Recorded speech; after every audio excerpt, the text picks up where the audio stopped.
Quando Hitler se tornou ditador da Alemanha, ele aplicou o que escreveu em seu livro, Minha Luta. Uma raça mais forte expulsará as raças mais fracas, pois o desejo vital esmaga os fracos para dar espaço aos fortes.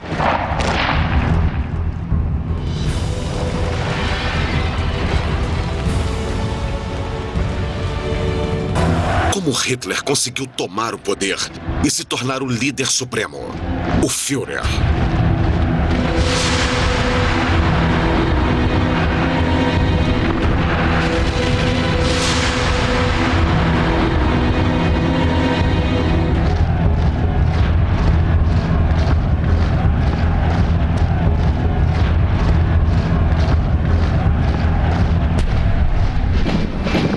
1929. O Congresso do Partido Nazista é o verdadeiro começo do que o autor dramático alemão Bertolt Brecht chamaria de ascensão irresistível de Adolf Hitler. A nova e devastadora crise econômica, originária dos Estados Unidos, havia causado um caos no mundo todo, principalmente na Alemanha.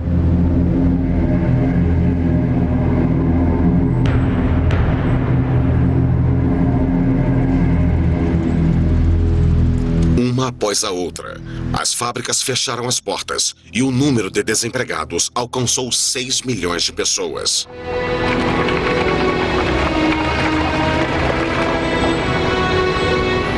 Desesperados, muitos alemães recorreram aos nazistas ou aos comunistas, que também tinham suas tropas paramilitares completas com uniformes.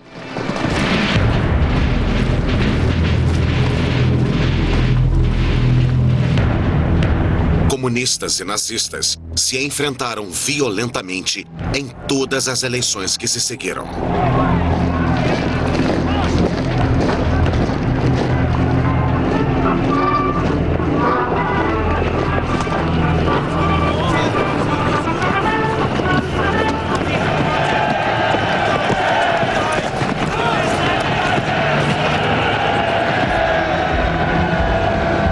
Hitler provocou a desordem, mas, ao mesmo tempo, afirmava ser o único homem capaz de detê-la.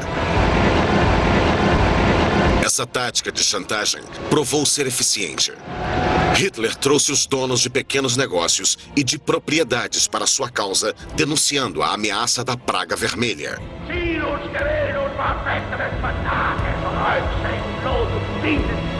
Os igualitários marxistas. O resultado foi incrível. Hitler era então o líder do segundo partido político do país depois do social-democrata. Ainda assim, as classes superiores que menosprezavam Hitler não estavam muito preocupadas.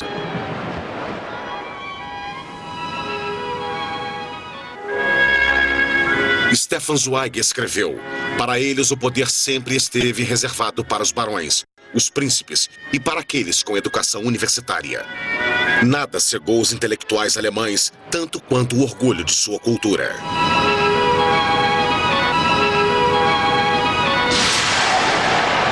Enquanto isso, a ascensão de Hitler continuava. Em apenas um ano, ele conseguiu dominar a extrema-direita alemã. Associações de veteranos, tais como os capacetes de aço, com 500 mil de membros, tinham que obedecer às suas ordens.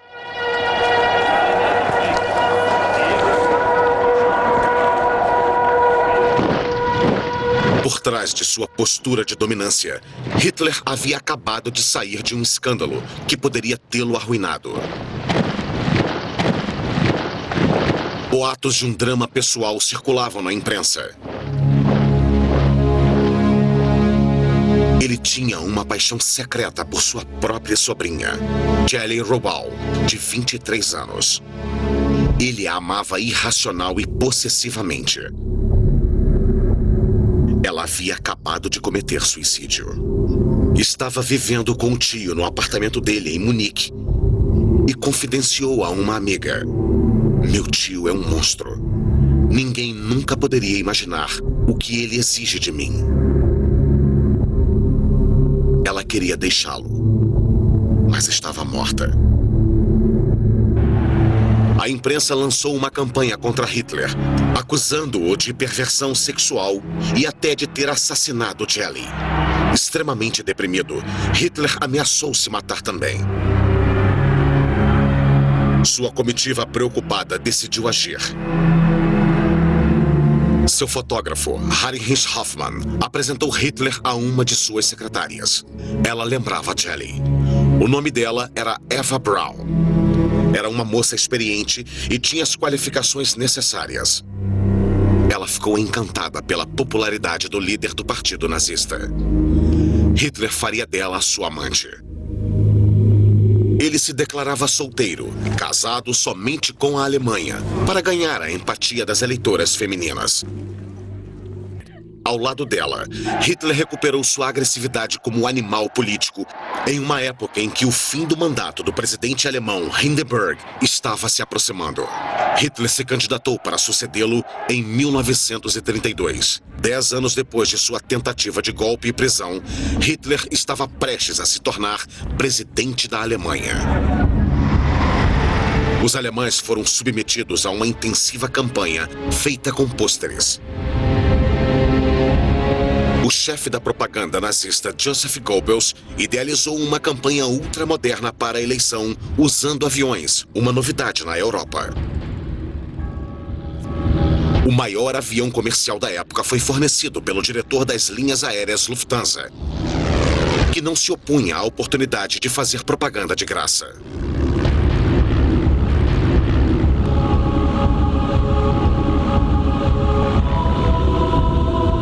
Hitler, usando um capacete de couro, deu início a uma excursão por centenas de cidades alemãs, onde poderia medir sua popularidade.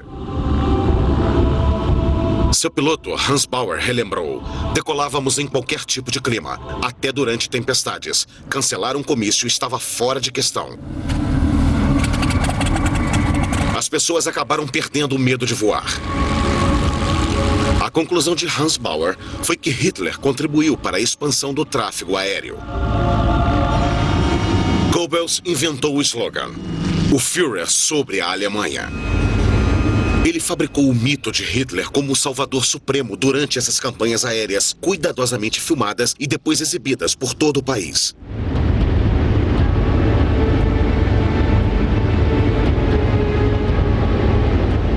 Mas Goebbels não podia relaxar. A campanha custava caro, e os barões industriais ainda estavam desconfiados sobre os métodos violentos utilizados por Hitler. Os nazistas precisam cobrar todos dos que vinham ouvir Hitler o equivalente a €1. Isso não tirou seu incentivo, pelo contrário.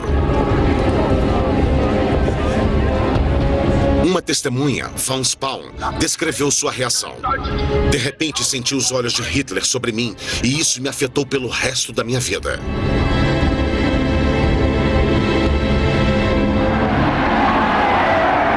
De abril de 1932. Uma semana antes das eleições presidenciais, Hitler reuniu 100 mil cidadãos de Berlim, cansados dos partidos tradicionais, aparentemente incapazes de enfrentar a nova crise.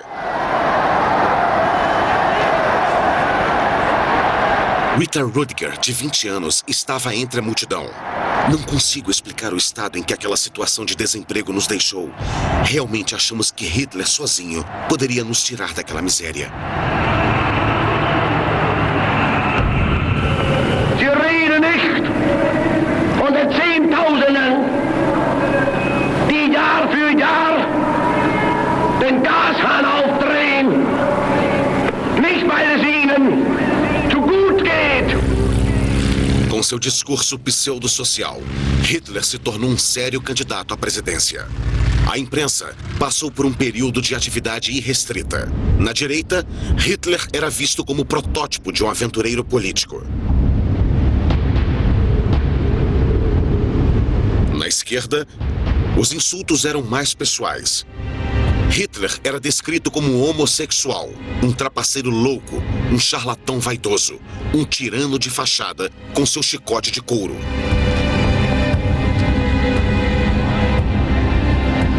Embora o presidente Marshall Hindenburg, que estava deixando o cargo, fosse um monarquista reacionário, ele era apoiado pela esquerda. Esse paradoxo refletia o perigo cada vez maior da ascensão de Hitler, como enfatizava seu oponente mais determinado, o líder do Partido Social Democrata, Otto Wels. Es ist keine Minute Zeit mehr zu verlieren. Nur einen Gedanken, ein Ziel kann es noch geben. Der Faschismus muss geschlagen werden bis zur Vernichtung. Arbeit und durch für die Freiheit der Republik und die durchgeschaffene Arbeit. 10 de abril de 1932. O veredito é anunciado. Hitler não seria presidente. 13 milhões de alemães votaram nele. 1/3 do eleitorado. É um número enorme, mas não é suficiente.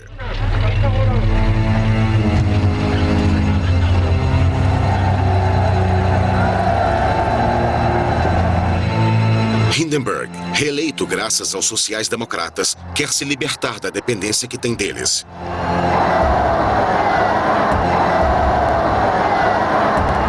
E Hitler, dando continuidade à sua ascensão irresistível, recomeçou sua campanha. Ele fazia 5 discursos por dia. Sua comitiva ficou exausta. Alguém de seu círculo íntimo disse: éramos como auxiliares que precisavam fazer seu boxeador voltar à forma entre os rounds. Porém, Hitler se alimentava das multidões. Ele se entusiasmava por seu próprio ódio. Werfen uns Nationalsozialisten vor, und mir insbesondere, dass wir intolerante, unverträgliche Menschen seien. Wir wollten, sagen sie, mit anderen Parteien nicht arbeiten. Die Herren haben ganz recht. Wir sind intolerant. Ich habe mir ein Ziel gestellt, nämlich die 30 Parteien aus Deutschland hinauszufegen. Para Hitler, o primeiro partido a ser eliminado na campanha eleitoral de 1932 era o Partido Comunista. As tropas de choque receberam uma tarefa. Agora, eles somavam 400 mil homens, que se autofinanciam, pagando por seus uniformes e equipamentos. Um deles, Rolf Taubert, trabalhava numa loja de doces em Hamburgo. Ele estava pronto para unir sua unidade motorizada de última hora. E afirmou: eu só tinha um pensamento: arriscar minha vida pela Alemanha. A humilhação do Tratado de Versalhes me tornou um defensor apaixonado de Hitler.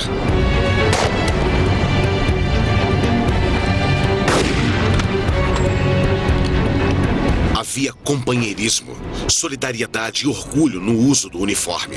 Nós, que tínhamos vergonhas de sermos jovens demais para ter lutado na Grande Guerra, tiramos vantagem da experiência dos mais velhos.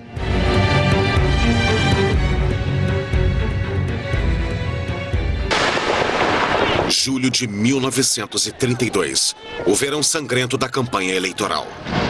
As tropas de choque da SA, com a cumplicidade da polícia, promoviam batalhas nas ruas contra os comunistas. 100 mortos e vários feridos foi o total entre os comunistas. Muitos alemães, exaustos pela desordem e pela impotência do governo, aprovaram os atos violentos dos nazistas.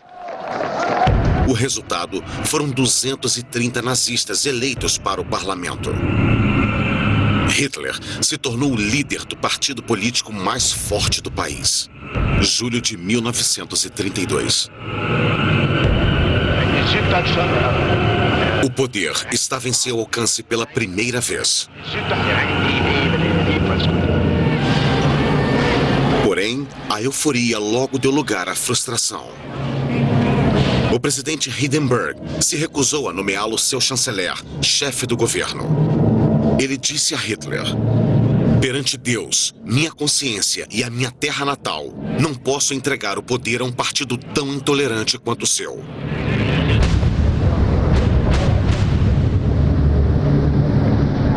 No entanto, Hindenburg ofereceu a ele um papel no governo.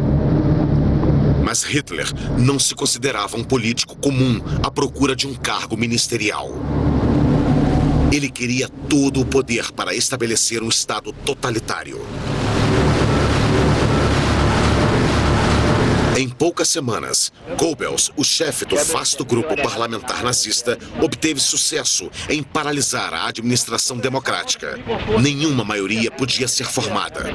Goebbels anunciou que estava na hora de dissolver a Assembleia, que não refletia mais os anseios do povo. Ich halte diesen Reichstag für vollkommen überfällig und bin der Überzeugung, dass aufgelöst werden muss, weil nicht mehr dem Willen des Volkes entspricht.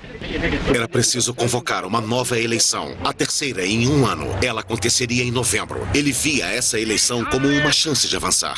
Die Energie und die Zähigkeit gehabt, von den damaligen 1000 Mann vor 10 Jahren bis heute 14 Millionen zu machen. Und ich werde aus den 14 Millionen die 20 und die 30 Millionen machen. Novembro de 1932. Os resultados das eleições são uma frustração terrível para Hitler. Cercado por seus seguranças pessoais da SS, ele repensa sua falha. Hitler perdera 2 milhões de eleitores.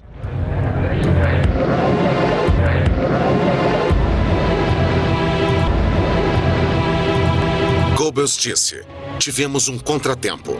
Hitler se recusou a entrar para o governo e os eleitores não entenderam por quê. Amargurado, Goebbels leu os artigos da imprensa estrangeira. O Londonderry Herald escreveu: o hitlerismo como força-polícia está morto. O jornal francês Le Populaire, editado pelo eminente socialista Léon Blum, destacou em sua manchete: o fim de Hitler. Mas não. 3 meses depois, Hindenburg, ainda enfrentando a impossibilidade de formar uma maioria, finalmente nomeou Hitler chanceler da Alemanha. 30 de janeiro de 1933. Um estudante de Berlim, Sebastian Hafner, escreveu: acabei de ouvir as notícias. Estou aterrorizado. Por um instante, até consigo sentir o cheiro de sangue e lama. Vejo algo perigoso, como a grande pata suja de um predador, arranhando meu rosto com suas garras. Para alcançar seu objetivo, o lobo se disfarçou de cordeiro. Hitler acalmou Hindenburg, pedindo apenas 2 ministérios para os nazistas. O ministro do interior seria um policial de Munique chamado Wilhelm Hermann Frick, com Hermann Göring ao seu lado também para controlar a polícia. 2 cargos-chave. Hitler avançou através de subterfúgios.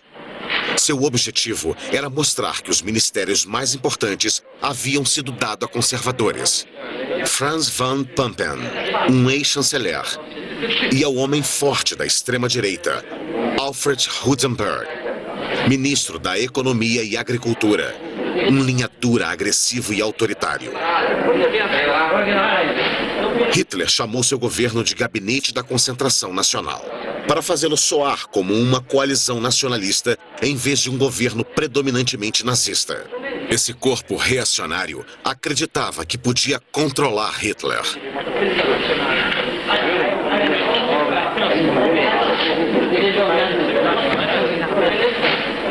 Von Papen cometeu um erro grave quando disse a Hudenberg: Hitler é nosso homem.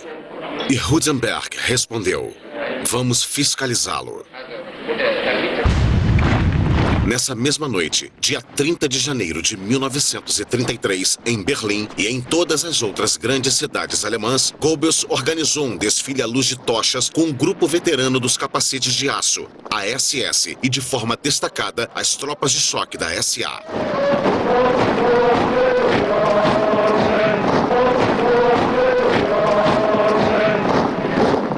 Goebbels declarou que 1 milhão de pessoas participaram dessa marcha, mas o adido militar britânico calculou que havia menos de 15 mil pessoas, obrigadas por Goebbels a marchar em círculos durante horas.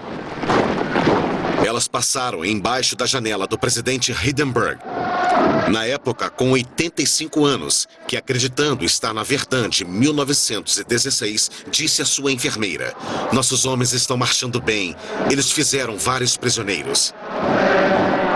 Hitler, na chancelaria, recebeu uma agressiva homenagem.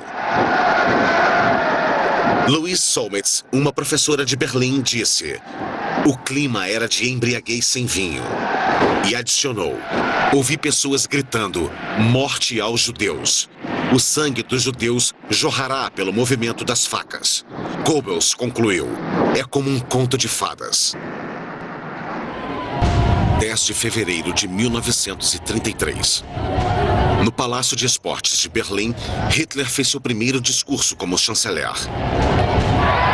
Qual era o plano dele? Poder absoluto, mas aos poucos. Ainda havia 200 comunistas e sociais-democratas no Reichstag. Portanto, o primeiro movimento de Hitler era dissolver o parlamento e convocar novas eleições. Seu discurso, transmitido pelo rádio, era um apelo a todos os eleitores, até os da esquerda. Und hege felsenfest Überzeugung, dass eben doch dann einmal die Stunde kommt, in der die Millionen, die uns heute verfluchen, hinter uns stehen und mit uns begrüßen werden dann das gemeinsam geschaffene, wiedererkämpfte, wiedererworbene, neue deutsche Reich der Größe und der Ehre und der Kraft und der Herrlichkeit.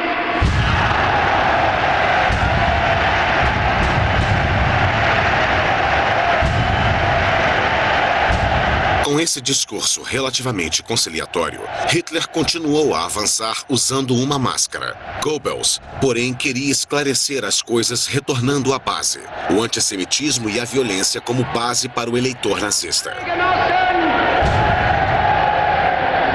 Und wenn die jüdischen Zeitungen heute glauben, auf versteckte Drohungen die nationalsozialistische Bewegung einschüchtern zu können, sie sollen sich hüten.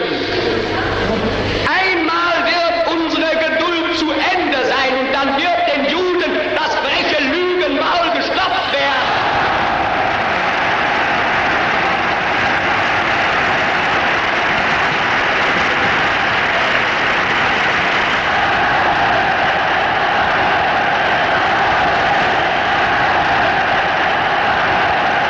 Im Übrigen können unsere Parteigenossen und SA-Männer auch darüber beruhigt sein, dass eher als wir alle denken, die Stunde des Endes des roten Terrors gekommen sein wird.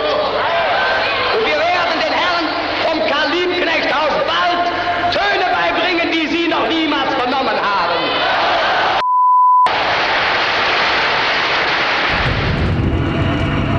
Apenas 2 semanas depois, em Berlim, o grande Reichstag, o prédio do parlamento alemão, queimou no incêndio durante a noite.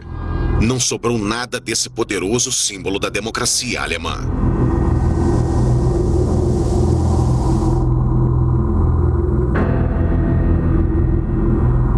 A investigação, conduzida pela polícia sob comando de Göring, incriminou um holandês de 24 anos chamado Magnus van der Lubbe, suspeito de um vasto histórico de incêndios criminosos.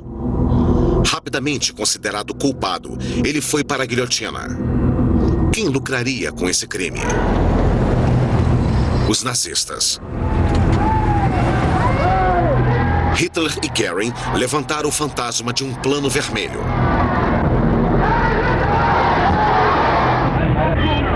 Göring prendeu 4.000 comunistas, incluindo os líderes.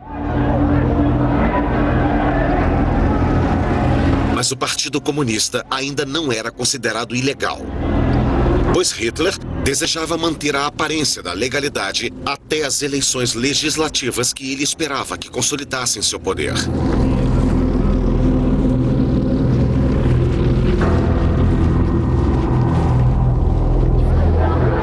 Os alemães, irritados com as campanhas eleitorais e com a desordem, viam voltar o movimento das tropas de choque em todo o país para proteger a população dos ataques comunistas, como diziam os nazistas.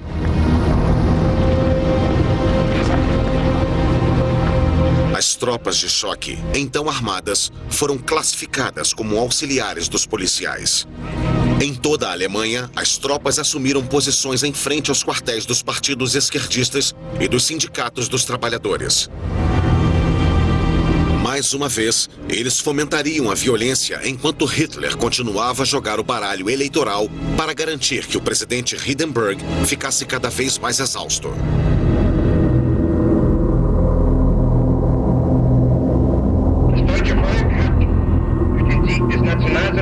Goering, em sua poltrona de estilo gótico, manuseando sua adaga, dava sua versão do resultado das eleições. Der 5. März bedeutet für einen Mann und eine Bewegung einen gewaltigen Sieg. Der Sieger des 5. heißt Adolf Hitler und die Bewegung ist der Nationalsozialismus. Beides aber ist gleichzusetzen mit dem deutschen Volke und dem Deutschen Reich. Na realidade, Hitler e sua coalizão venceram por pouco.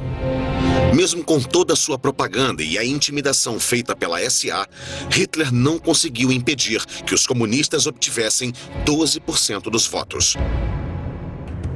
Ele invalidou a eleição dos parlamentares comunistas, ordenou que fossem presos e enviados para campos de concentração em Oranienburg, próximo a Berlim, e em Dachau, perto de Munique, que foi tomada pelos nazistas. Esses são os primeiros campos inaugurados em 1933. O número de prisioneiros políticos aumentou durante os primeiros meses de regime. O estudante comunista Klaus Bastian registrou: os guardas nos chicoteavam e nos empurravam dentro de uma água congelante. Temíamos por nossa vida sempre, dia e noite. A versão nazista era de que esses parlamentares, empregados civis, veteranos e líderes de sindicatos estavam sendo reeducados.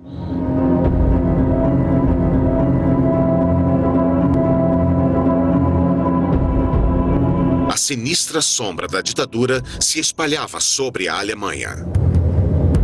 Como o Reichstag não existia mais, Hitler comandou o novo parlamento da Royal Opera House, cercado pela SA e exigindo poderes ilimitados.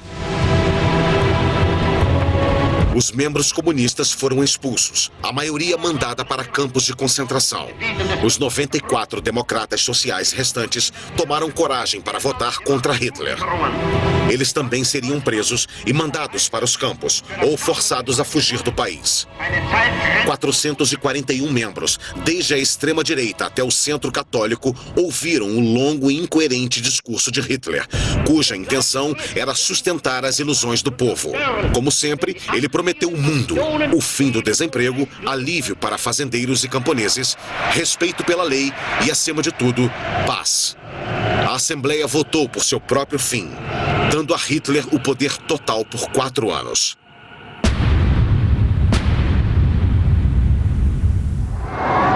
O presidente Hindenburg não podia mais contestar as decisões do chanceler. Ao som de euforia, a democracia na Alemanha morria.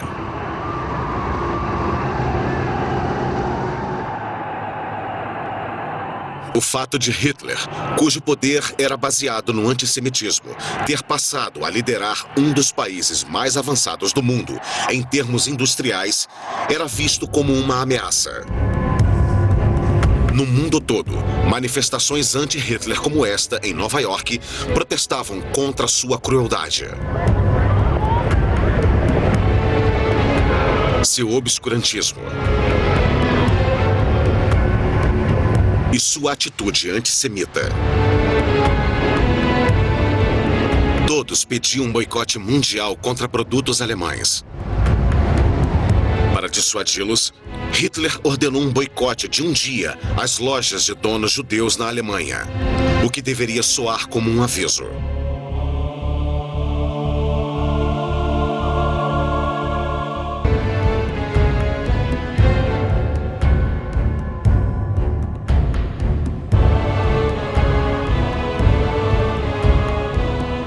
Os judeus na Alemanha ficaram horrorizados ao verem a SA espalhar o seguinte aviso: nem um centavo para o capitalismo judeu. Comprem produtos alemães. Os judeus são a causa da nossa decadência. Foi o início da perseguição. Edwin Landau, dono de uma grande loja no leste da Prússia, escreveu antes de emigrar para a Palestina com sua família: eu mudei completamente em poucas horas. Este país e seu povo, que eu respeitava e amava até então, de repente se tornaram meus inimigos. Eu não era mais alemão, ou não tinha mais o direito de ser alemão. Eu tinha vergonha de ter um dia pertencido àquela nação. Tinha vergonha da confiança que eu havia depositado em tantas pessoas que agora haviam tirado a máscara e se revelado como meus inimigos.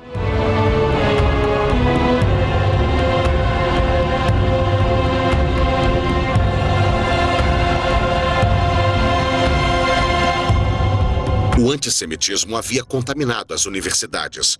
O nazismo estava pervertendo a mente das pessoas, fazendo-as se voltarem contra toda a cultura moderna, impondo uma ideologia intolerante e castrada que levaria os estudantes a queimarem livros.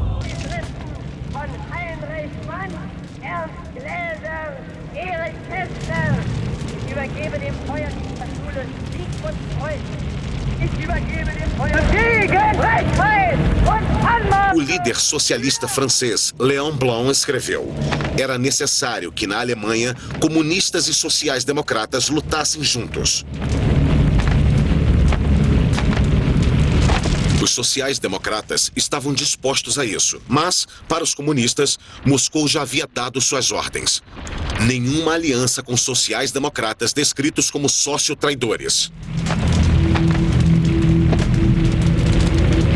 As ordens suicidas de Stalin foram um presente a Hitler.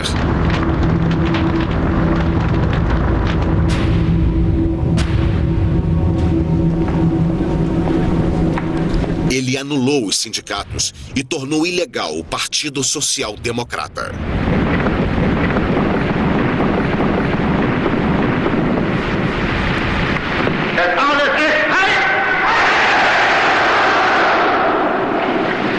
Die große Zeit ist jetzt angebrochen. Deutschland ist nun erwacht. Die Macht haben wir nun in Deutschland gewonnen. Nun gilt es, das deutsche Volk zu gewinnen. O povo alemão, por sua vez, podia tirar férias.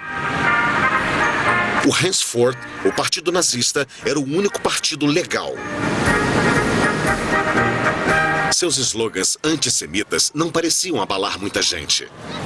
As pessoas eram, em sua maioria, indiferentes ao destino de seus compatriotas judeus, que, afinal de contas, somavam apenas 500 mil pessoas, menos de 1% da população. Metade dos judeus alemães conseguiu emigrar. Gerda Blankman lembra: conseguimos embarcar sob a condição de desistir de tudo que era nosso.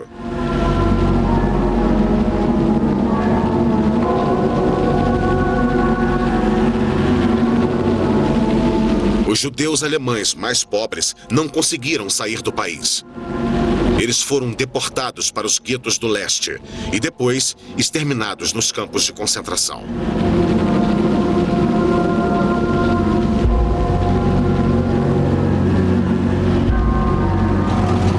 Os que se opunham ao regime fugiam se conseguissem para onde era possível, principalmente para a França, onde mais tarde acabaram sendo presos pela ocupação alemã durante a guerra e entregues aos nazistas. Muitos deles não conseguiram fugir a tempo, e os que escolheram ficar e continuar a luta foram capturados e martirizados nos campos.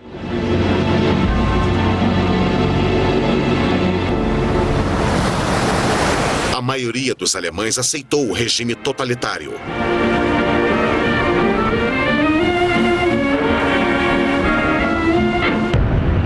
Alguns começavam o dia hasteando a bandeira com a suástica, o emblema oficial da Alemanha.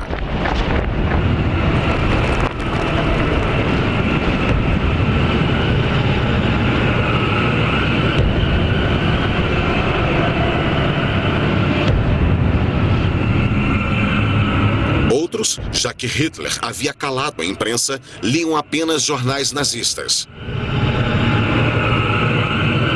As filhas deles também aprenderam a saudação compulsória. Seus filhos entraram para o Hitlerjugend, o movimento da juventude de Hitler, que aprimorava suas tendências agressivas. Na escola escola, os professores mostravam aos alunos como manusear armas.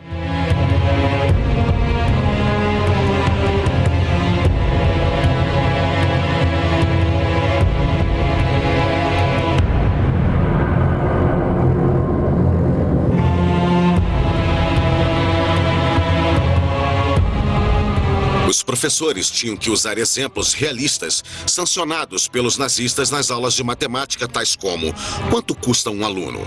Um jovem mentalmente deficiente custa ao Estado 1.800 marcos por ano. Um aluno comum, 320 marcos. E um aluno brilhante, apenas 125 marcos. Resposta: a sociedade só poderá sobreviver se seus cidadãos forem geneticamente sadios. As filhas mais velhas eram obrigadas a entrar para a BDM, a Band Deutscher Mädel, a Liga das Moças Alemãs. Ela treinava as meninas para serem boas esposas e criarem soldadinhos. Eles seriam mortos nas últimas ações de combate em Berlim. Contudo, os alemães não sabiam de nada disso no verão de 1933. Hitler ainda não era o líder supremo incontestável. Para conseguir isso, ele precisava continuar sua propaganda. Como no filme Vitória da Fé, que mostra o primeiro congresso desde a tomada do poder pelo Partido Nazista, então o único partido.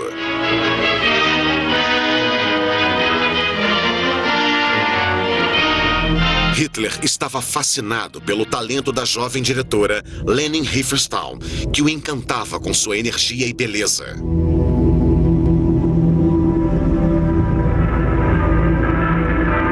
Com técnicas inteligentes de enquadramento e luz, ela glorificou o novo Deus de um novo misticismo.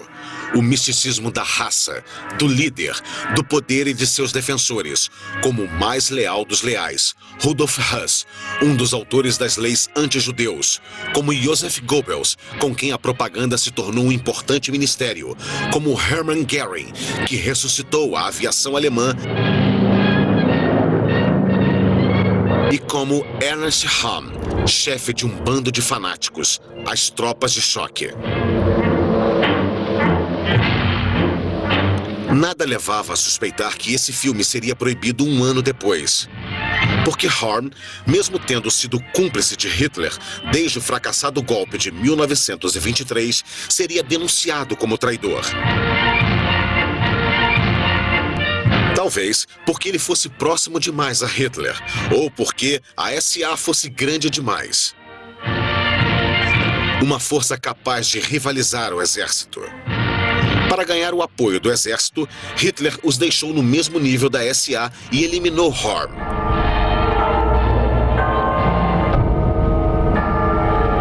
Tudo começou no verão seguinte, quando Hitler viajou para a Itália para se encontrar com Mussolini em Veneza. 14 de junho de 1934. Hitler ficou impressionado com seu colega mais velho, seu exemplo. Ele estava buscando a aprovação de Mussolini para seu plano de anexação da Áustria. Mussolini recusou. Ele não queria alemães se reunindo em suas fronteiras. Ele não se entusiasmava com Hitler e disse: "Ele me faz pensar no monge falador."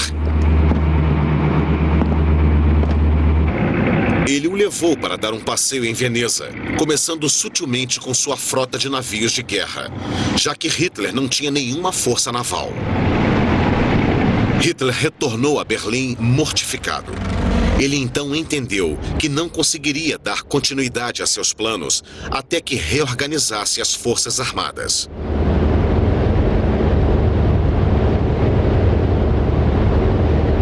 Hitler passou a observar as manobras do Reichswehr, o exército alemão, reduzido a 100 mil homens pelo Tratado de Versalhes. Eram poucos, mas muito bem treinados.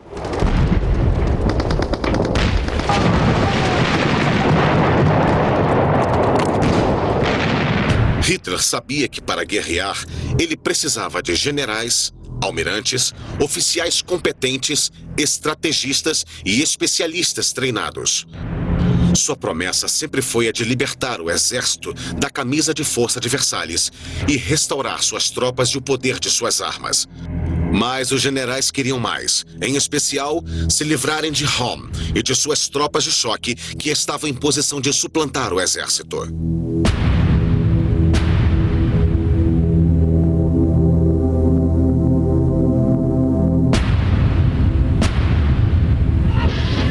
Homme também foi duramente criticado por ter delírios de grandeza. Ele roubou a atenção de Hitler. Os industrialistas estavam preocupados com a declaração de Homme de que a Revolução Nacional Socialista não havia terminado. Goebbels disse, ele é um bolchevique disfarçado.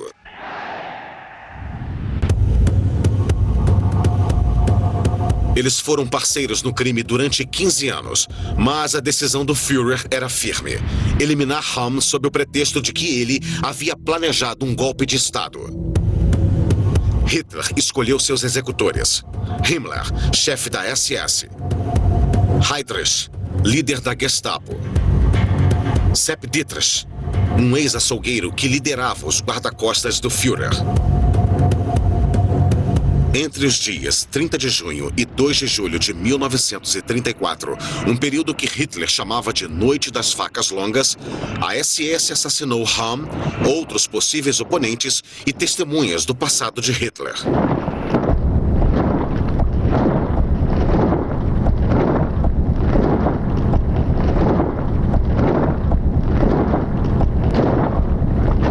Com Homme fora de jogo, as tropas de choque perderam toda a sua influência e passaram a ser usadas apenas para manter a ordem.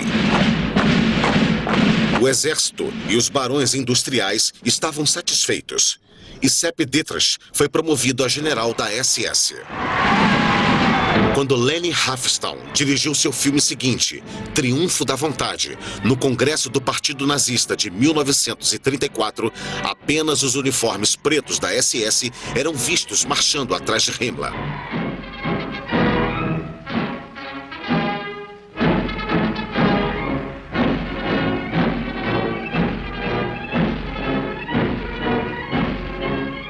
Hitler estava sozinho no topo da pirâmide. Um mês depois da Noite das Facas Longas, o último presidente da República, Marshall Hindenburg, morreu aos 87 anos. A democracia estava morta e enterrada há muito tempo. O totalitarismo continuava sua marcha implacável. Hitler se tornou comandante das Forças Armadas. Seu poder era absoluto. Todos os soldados deviam fazer um juramento de lealdade ao Führer, nosso líder e líder de todo o povo alemão, Adolf Hitler. Adolf Hitler!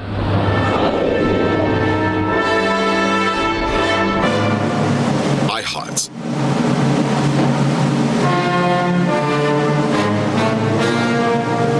Hitler foi ao Festival de Bayreuth para apreciar a música de Wagner, seu compositor favorito, julho de 1935.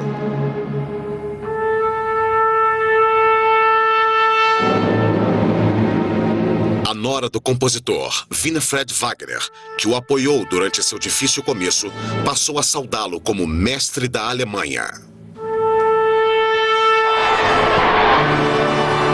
Hitler podia, então, olhar para trás e ver a que distância chegou. Ele conseguiu realizar o sonho de sua juventude, encarnar Rienz, seu herói wagneriano favorito, que se sacrificou por seu adorado povo.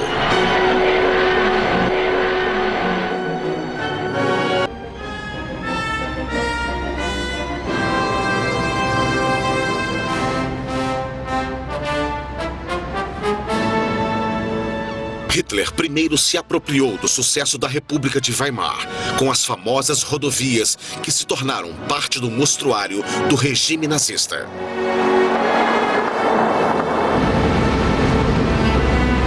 Em seguida, Hitler atacou aprovando as leis raciais de Nuremberg.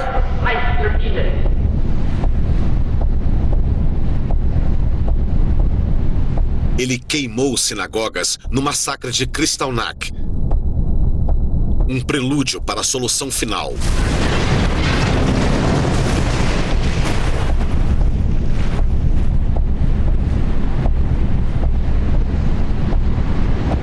violou o Tratado de Versalhes, reocupando zonas desmilitarizadas em 1919. A fraqueza mostrada pela falta de reação da França ou da Inglaterra levou Mussolini a se aproximar de Hitler, permitindo que ele anexasse a Áustria, se aproximando do que ele chama de missão: integrar todos os povos falantes do alemão em uma Alemanha maior. Ele interviu na sangrenta Guerra Civil Espanhola, enviando seus bombardeiros para aniquilar as populações de Guernica, garantindo a vitória para os fascistas de Franco sobre os republicanos espanhóis.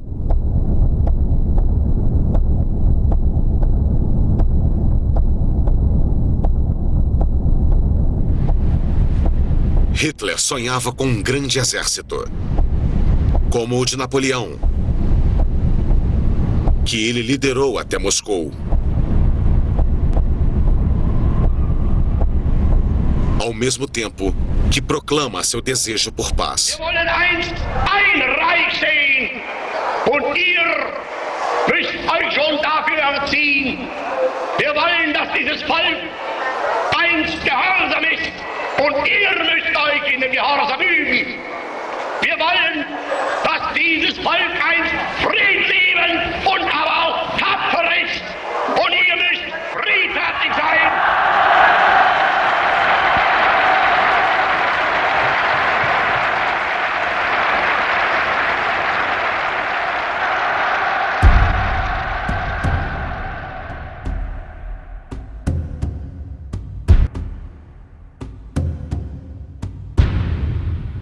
Quando a Alemanha estivesse pronta, Hitler, obstinado e feroz, iria arrastá-la junto com o mundo para uma longa noite, povoada pelos fantasmas de mais de 50 milhões de mortos.